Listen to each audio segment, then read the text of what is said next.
we are here with Nick Rubino. He is getting ready to play in the Rice Planters Invitational down in Charleston. Former college golfer and getting ready to chase that dream of becoming a pro golfer. We're excited to have you on the show, Nick. Thanks so much for hopping on. Give everybody a little Thanks for bit of having me, back. guys. Yeah, man, happy to have you. Give everyone a little bit of background, where you're from, high school golf, where you played that, college golf, where you played that, and then we'll dive into the Rice Planters. Hi, I'm Nick Rubino. I'm 22 years old. I'm from Charlotte, North Carolina. Went to high school at Charlotte Catholic. Went to college at Hampton Sydney College for 4 years, and just love to play golf. That's just the passion. Yeah, that's awesome. So, at what age did you kind of get rolling with golf? Was it early on, or were you a late bloomer? Tell us a little bit about that. Well, yeah, my parents put a club in my hand ever since I could walk. So golf has always been a passion in this house. My dad plays it a lot. My mom plays it, and I really learned a lot from my dad, my mom, and my brother about playing golf. And ever since they showed me how to, they kind of showed me the ropes. Then I played middle school golf, and then I really got competitive with it once I got to high school, and then went through my little high school process to find a college, and then found Hampton Sydney and loved every second of it there. Yeah, so tell people like that don't know, like college golf is a little bit different than just your normal tournament golf. You not only are you playing for your team, but there's also an individual aspect to the tournaments, correct? So give everyone a little bit of Absolutely. a lesson about what goes into your a college tournament. What does that look like? So for me, it always felt most comfortable to think about me playing for my team, because if I play for my team and I play well, then that means my individual will take care of itself. So as long as when it comes to playing for the team, I always tried to play with the mindset of this putt, this next shot, whatever I'm doing is for the team, and then the individual stuff will take care of itself. Right. Love that. Yeah, that's cool. Um, did what was one of the big highlights for you guys at Hampton Sydney? Did you win any championships? Did you get close, or a little bit more about the team as a Yeah. whole? How did you guys do? So my freshman year, we went to nationals that year. We won conference that year, which I played as an individual at conferences. I didn't play on the team, but one of the guys that played on the conference team was not feeling well enough to go play at nationals, physically not feeling well enough to go play at nationals. So I took in the spot, and I ended up coming third individually at nationals, and we ended up coming second as a team my freshman year. So that was a huge motivation, a huge confidence booster for me going into that summer. And then everything kind of, the next 3 years didn't happen the way I wanted it to happen with winning conferences. We ended up not winning any conferences or going back to nationals the next 3 years, and we kind of just kept shooting ourselves in the foot, whether it was coming second or third at conference, barely out of it, and not getting in, because that's the way to get to nationals through D3 is either winning your conference or being one of the I forget if it's 10 or 12 teams that they choose for an automatic bid into the national championship. So, but yeah, the highlights of my college career was that freshman year was a big highlight, and then I had a couple wins here and there to cap out my college career. But yeah, it was yeah. That's awesome. So, like when you left high school and you went to Hampton Sydney to play, did you see a from your game as a senior in high school to your game as a senior in college? Like, did you progress like vastly? Was it a big progression? Uh, Becoming 4 years at college, were you a better player at the end of college than you were as a freshman? Absolutely. I would 100% agree with that statement, because when I was here in high school, I didn't really I say I took golf really seriously, but I could have put a lot more time in. I was a little lazy with it in high school, and then when I got to college, I kind of the first semester kind of it hit me almost, because I couldn't play because I had an injury my first semester. It hit me almost. I almost missed it. I just really wanted to go play. I really wanted to go practice, hit, do anything golf related. So that kind of gave me a little more fire to stick with it, stay disciplined, do it every day, and really try and do something with my golf career. Yeah, for sure. All right, so we're out of college, and we're chasing that dream of becoming a professional golfer. I guess you're still considered amateur status, right? To be able to play in the Rice Planters, you still have your AM status. So, have you played in the Rice Planters? Is this your first time? Have you played several times? Tell us a little bit about that. This will be actually my third time playing. The first year I played was uh, well 2 3 years ago, and I got in off of my uncle lives down there, and he knows the tournament director very well, and they helped me get into the tournament, and I ended up playing pretty well that first year. I think I shot even or one under for 3 days, and I played well enough to qualify myself into next year's tournament, which was last year, and Yeah. I ended up winning it last year, luckily through a little bit of a rough stretch there on the back nine to close the deal, but I ended up winning the tournament, which was great, and then this year I'm gonna go try and defend my title. Yeah, that's awesome. So, like, take us through that a little bit. I want to kind of dive into that. Like, um, do you remember what you shot the first day, the second day, the third day, like your actual score? And then you said it got a little shaky there on the back. I'm always curious when I interview people, like whether they're a Corn Ferry Tour guy, a tour player, or whatever. Like, where do nerves stack up? Like, I know we're all a little bit nervous when we start, and then a couple of holes in, we settle in, and we're like, all right, we're doing this, and then, but like when you know you have a chance to win, right, and you make that turn to go to the back nine, are the nerves crazy, or are you pretty like settled and what's going on? Tell us a little bit about that. Yeah, so those first couple days, I think, I don't even remember. I think I shot 68, 70, 69.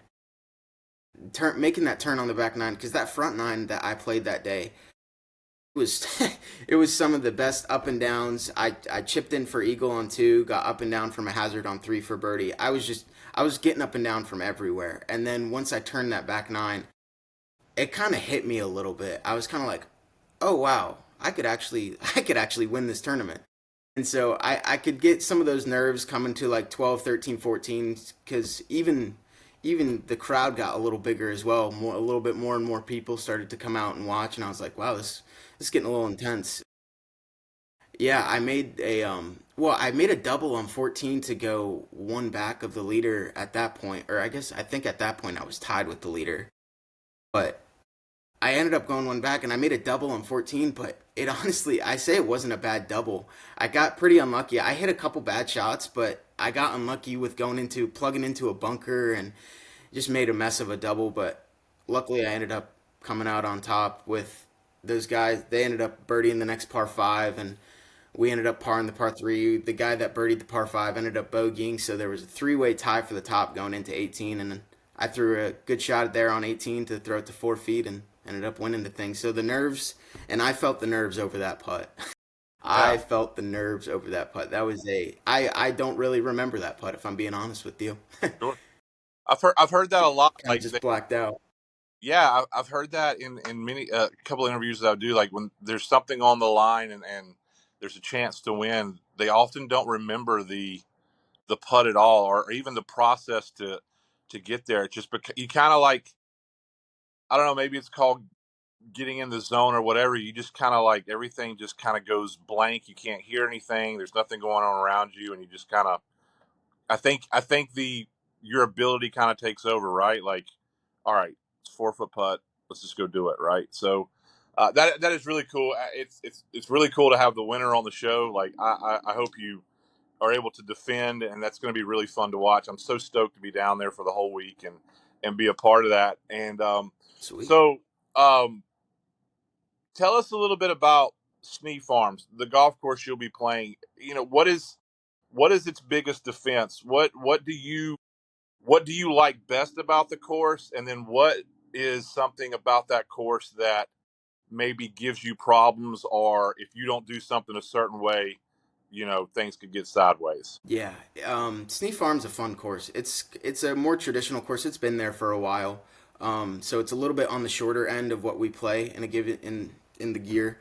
Um, You really need to be dialed with your wedges and putting. That's the big, and the defense out there too is the weather itself. I mean, if you have good putting for the week, because usually those greens are on the slower side of what we play throughout, or at least what I play throughout the year.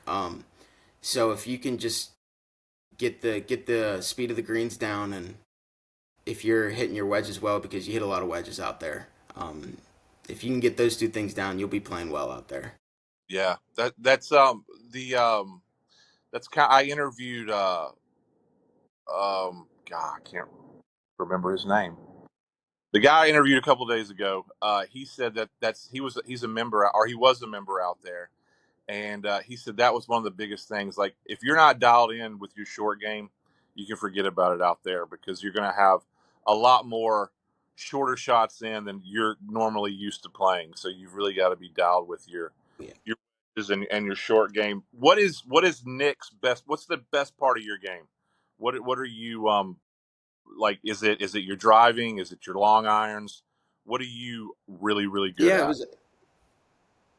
Yeah, it's always been off the tee. I've always seemed to find a lot of fairways and do it in a fashion where I put myself in good spots and good angles to attack pins and things like that. I've always found that, and also I can swing the hardest at my driver, so I don't got to think about much, right? Yeah. So I just one thought in my head and just swing freely, and that's the easiest thing for me out there. Do you, as a player, like when you're preparing for this tournament, because this is kind of like where our followers and people that watch us, we have a lot of golf geeks that watch the show, and they're really like, they love like the inside the rope type stuff. So when you're preparing for this golf tournament, do you attack all flags, or are you like, all right, we've got to go middle of the green here? Like, is there a plan, or are you firing at everything in this kind of tournament? When it comes to this kind of tournament with so many wedges in my hands, I find myself aiming at a lot of pins. And usually there are people that say, you only want to aim at one or three pins around. And if I'm being honest, I'm the type of guy to aim at 17, 18 pins around, which that is subject to change because, I could get better at my course management. But at least when it comes to the Rice Planters, I find myself with a lot of wedges in my hand, so I end up just kind of firing at a lot of targets out there. Yeah, that I love that. So you would you consider yourself pretty aggressive, right? Like it's birdie or butt, Absolutely. baby. Yeah, I love that. I love that. That's really cool. Really cool. Yeah. Um, so back to the golf course itself. Is there, you mentioned weather? Like, can it get windy out there? Is it more of like it just gets so hot because when the tournament is? What is if Sneed Farm is playing its hardest? Why is it playing its hardest? What's going on? Usually the wind's pretty kicked up out there. That's usually the course's main defense out there is the wind. If the wind gets kicked up, it can get tough out there.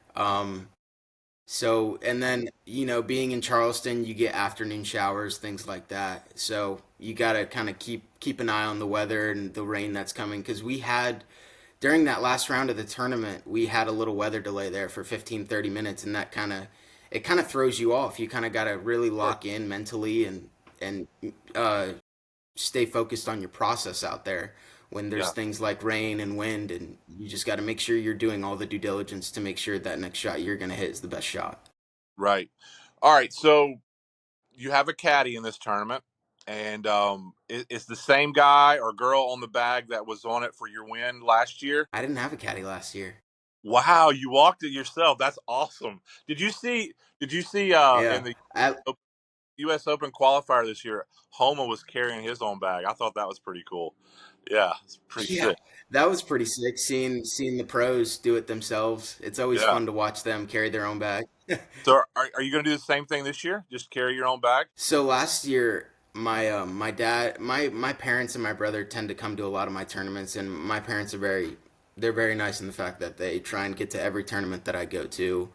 And my brother played. We both played college golf at Hampton Sydney, so me and my brother would be playing at the same tournaments. My dad would follow me, my mom would follow him. So this year though, my brother's going to law school this fall, so he's got the summer free. So I got him on the bag this time. Awesome. So Yeah.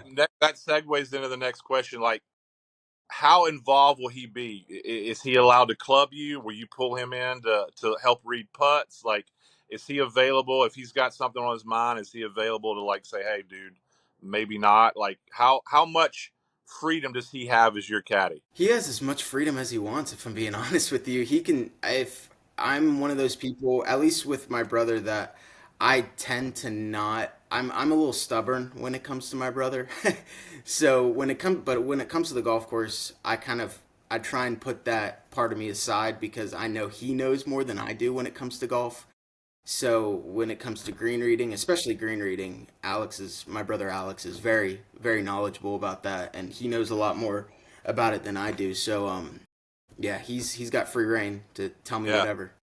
that's awesome. So as we go into the tournament and we're getting ready to play in a couple of weeks, is there when you're preparing and you're putting your game plan together for the week, is there like say the first day is Nick saying, "All right, I need to shoot a 68 today. I need to shoot, a 70." Like, is there a goal? And then if the goal isn't happening, does that cause a problem? Like when I was talking to Luke the other day, another kid that's playing in it, he doesn't really focus on a number. He more focuses on, making sure he stays within his plan, and he's not necessarily looking for a number. Are you the same way, or are you like, look, I want to get out of here fast, out of the gates. I want to, pour 68 in today and get it done, or are you just looking to stick to your process and what happens happens? Yeah, I mean, I think going into the tournament and while I'm not playing, I kind of get a little too caught up in the numbers of it all. Meaning, like, yeah, I got to get out there and go fire a 66 that first round, so I set myself good up for the next couple days. But it's more, I really try and stay looking at the next shot, because that has proven to me that it works the best for me in my game. So I just keep looking at that next shot, and I try not to focus about scores and things like that because Sure. if I can hit the next shot as best as possible, the score will take care of itself. Yeah, yeah. That seems to be a common factor that I'm hearing from the guys that are playing in the tournament. Like they're not so much focused on a number; they're focused on the next shot. And like you said, it'll take care of itself. It's if the preparation's there and the pre-shot routine is done correctly, it just kind of all will fall in. All will fall into to place like it should. So last year you won the thing. What? So and there, we need to mention this.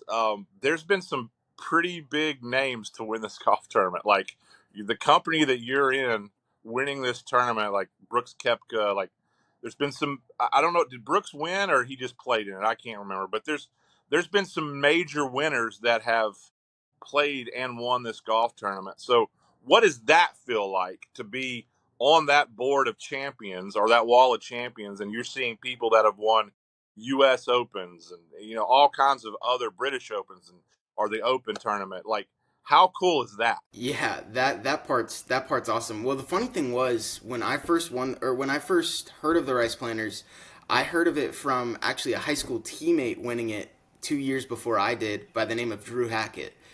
So the first person I texted when it came to winning it, I texted Drew. I was like, "We won the same tournament this year," even though I think he ended up shooting like 12 under and I shot 9 under to win. But regardless, a win's a win at that point. But Yeah, um, but yeah, with names like Brooks Koepka on it, and then I think Brandel Chambly, his name is on it. It's an honor. It's an honor to be put in the same category as some of those names, and hopefully I can keep achieving things to keep being put in those categories. has there? You might not know this, but has there been a back-to-back winner before in this tournament? Like, has someone done it multiple times? I actually don't know that. Yeah, I don't I know want that to either. say no, but Yeah, I well, might be wrong. change that. We need to fix that. That would be Yeah, sick. seriously. That would be awesome. So like, what kind of confidence does that give you, knowing that you can go in there, you can score, you can play? You're the return. Is there more pressure because you're the returning champion, or is it like, all right, I know this course, I've won on this stage before. Does that help with the nerves? Like, what's the difference between um being the champion and coming in there? Like, I know that you love the fact that you're the champion coming in there, but like, tell us like is that more nervy for you, or is it like maybe helps the nerves because all right, I've won here before, let's go do it again? Yeah, if I'm being honest, it ends up chalking up to the same kind of mental focus that I keep of just trying to stick to one shot at a time. It definitely gives me confidence though, knowing that I've won this tournament and that I'm able to do things like win the golf tournament because you can play really well for 54 holes and not win a golf tournament. So Sure. it's nice that I kind of sealed the deal last year in winning it to where I proved myself when it comes time to be clutch and have these clutch situations. Now, was I clutch on 15? No, but when I made birdie on 18, yes.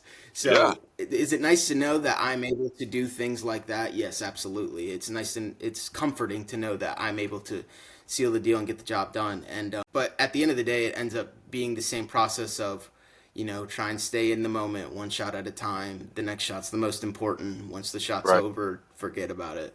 Yeah. Did that open for winning last year? Did that open up other opportunities or other tournaments for you to go play in, or give you some kind of status or anything like that? Only for so I got into the Southeastern Amateur because of winning this tournament. Other than that, it hasn't been that much of a push forward to other bigger events. Sure. That I know of, at least. Maybe I did it wrong, but as far as I know, there's not a huge push to other events and things like that, other than the Southeastern, which that was a fun tournament as well. Kind of a similar course in that it's short and you got to know your way around with the angles and things like that. Yeah. So, what's the summer look like? Like, how many are you playing? A lot of tournaments, a lot of events. Is this the biggest one you'll play in? Take us a little bit through the summer schedule. Yeah, so I in a couple days here I'm going to play in the North Carolina Amateur at the Cardinal, which I I have such a love and hate relationship with that course. That's So, such a hard golf course, and you really when we lived in Greensboro, I played the Cardinal. Many. We actually lived kind of in Jamestown, North Carolina, near the where they play the Wyndham up there at Sedgefield, and but played the Cardinal. yeah, yeah. There's a diabolical par three out there that is just. I think it's Pete Dye Golf Course, I believe, right? 12. Yeah, and he. There's a Yep, plaque that's the out hardest there par saying, three he's ever created. yeah, and it is, man. It is a that's a sneaky good golf course. Sedgefield gets Oh yeah. a lot of the limelight just because they host a tour event, but the Cardinals had a bunch of stuff out there too. That's a great golf course, and best of luck on that one for sure. Yeah, the Cardinal. I've played every semester or every fall semester. We played the Cardinal in a college event, and I actually just got off the phone with my old college coach, and I told him I was going to play the Cardinal, and he was like, "If I remember correctly, you told me when you finished it senior year in the fall." He's like, "You told me you were glad you didn't have to come back and play this golf course." And I was like, "Well, here I am again trying to play this golf course because it is one of the golf courses that if you're not staying in the present, if you're not sharp on every facet of your game, it will bite you. It Yeah, will bite you, and it's a hard golf course. And yeah, every for the past month, I've been practicing for the North Carolina Amateur, and I've been practicing a lot of mid to long irons because you got to hit a lot of those out there. yeah. And every time I pull 5 or 6 or 7 iron, I just think of hole 12. I was like, oh, 2 yards left to the pin. That's probably in the water at hole 12. Yeah. It's such a good hole. That's cool, man. That's really cool that you're going there to play in that. What anything else going on this summer besides that one? Yeah, so the North Carolina Amateur and then the Rice Planters, and then I'm playing in a North South qualifier the day after the Rice Planters, so I'll try and qualify for that. And then the Carolinas Amateur at it's either Pinehurst number 6 or 7. I can't remember which one it is. I think it's 7. I think it's Pinehurst number 7.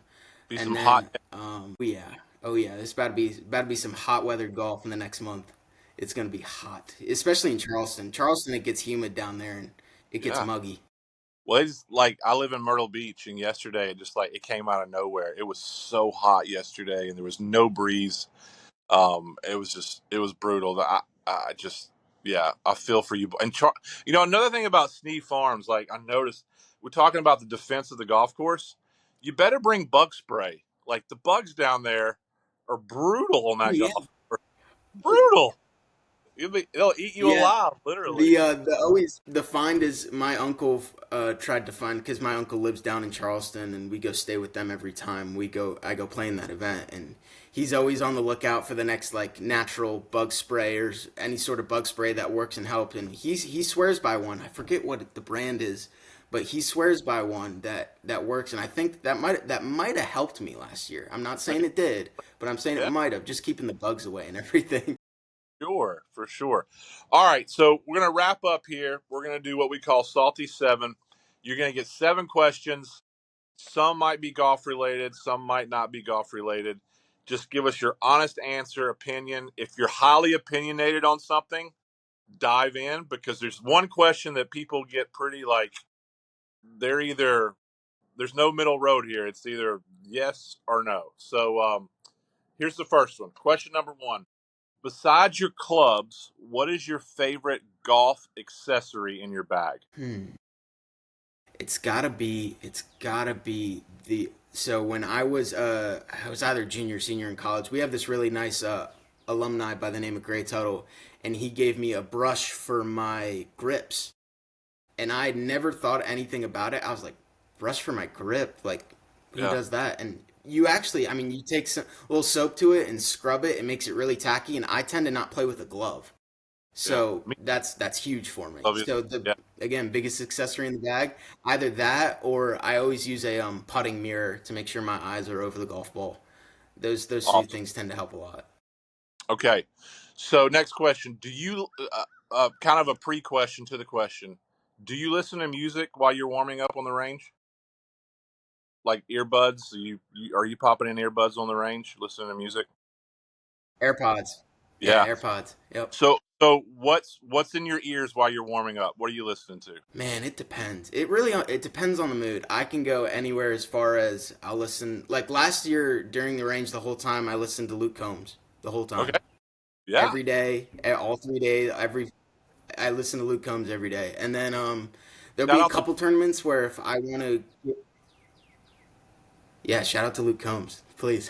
But there'll be a couple days in the tournament where if I really want to kind of lock in a little bit more, I'll listen to music honestly a little bit louder, so it kind of makes me a little bit more honestly a little bit more deaf going around the golf course and things like that. It makes me lock in a little bit more, so I'll listen to either louder music or EDM or sort of house music or things like that. And most of the time, I'll end up listening to like Post Malone or something like that. He's a favorite of mine. Yeah, that's awesome. That's cool. All right, number 3. What is your favorite club in the bag? Driver, Driver. And always been driver. subset question of that, what driver do you hit? I play the. Oh my gosh, I'm forgetting the driver I play. It's a Callaway. um, I think it's the Smoke. Yeah, I play the Smoke. Okay, The cool. AI Cool. Smoke. Yeah. That's a Yeah. sick driver. Really good driver. All right, number 4. Does does pineapple belong on pizza? No, no, it No. doesn't. From an Italian, it doesn't. It does Okay. not belong on pizza. That's the question that people are very like firm on. That's the one, man. That's the one that people like. They Yeah, it's usually the people that say it doesn't belong. They will die on that mountain that it does not belong on pizza. Um, I I don't agree. think it does. I think it. Yeah, Yeah. I'm 100% with you. Not Italian, but 100% believe that it does not belong on pizza. Okay, number 5. Would you rather on day one of the tournament? Would you rather have 9 birdies and 9 bogeys or 18 pars? 9 birdies, 9 bogeys. That's that's an exciting For day. the re- for the reason for the only it can be 9 bogeys to start and 9 birdies to finish, but for the sole reason that if I feel like I'm making birdies, then it's almost to me it almost comes in waves. If I feel like I'm making birdies, then I'm making birdies. Whereas like if I'm making just par, it means Right, I'm hitting fairways, hitting greens, and not putting well. Or right, there's something off. Whereas like if I'm making birdies, then I'm grinding, I'm doing something right. right. Yeah, 100%. All right, number 6. I'm gonna. This is coming off the cuff. You said you're Italian, so let's say Nick repeats. He's back-to-back champion. You're celebrating. The family's in town. What are we eating at the celebration? What is Nick's go-to celebratory meal? Well, last year it was barbecue. Interesting. Just Yeah. a whole lot of barbecue and sweet tea. Yeah. That's not Italian at all. No, not at all. But when you're in Charleston, you gotta eat what Yeah. everyone else eats down there and what's good. Yeah. So you gotta eat what's good around there. And barbecue and well, was it barbecue or was it? It was either barbecue or seafood, but both of those things are pretty good Yeah. down in Charleston. So You can't miss with either of those in Charleston. There's a lot of good restaurants. All right. So this isn't necessarily number 7. This isn't necessarily a rapid fire question, but I want you to give the listeners, we have a lot of amateurs, some high handicappers.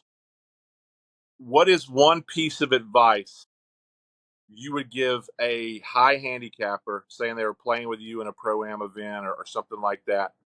What's one tip that you would give them to work on to help them get better? It could be anything. well, when my brother was going doing golf lessons a lot and things like that, he had a really good teacher by the name of Dana Rader. She's passed away now, but she always used to tell my brother that 90% of the game is up here. It's all in your head, and then on top of that, if you can, in my opinion, if you can perfect your setup and swing freely, meaning get your mental process right and perfect your setup, it's pretty hard to get offline other than that. Yeah, yeah. That's great. Like I used to have a guy that helped me out, and he used to just say when I was struggling or things were creeping into my brain, he would just say, "Be an athlete." And I think that's kind of the same thing, right? Just be an athlete, man. Don't get all that crap out of your head. Yeah. Do your pre-shot like you're supposed to and swing like an athlete. So that's really cool, man. Thank you so much for being on the show. Uh, excited to have the Thanks for having me, Wes. It's been great. Yeah, happy to have the 2024 champion on the show. We wish you the best of luck going into this year's tournament. I hope you can repeat. That would be really cool, and I can't wait to meet you in person down there in a couple of weeks. And Yeah. and good luck to you, man. And looking forward to being down there and being a part of the Rice Planters this year. So thank you so much for being a part of the show today. Yeah. Thanks for having me. Excited to meet you in a couple weeks. It'll be awesome. Yeah, thanks, Nick.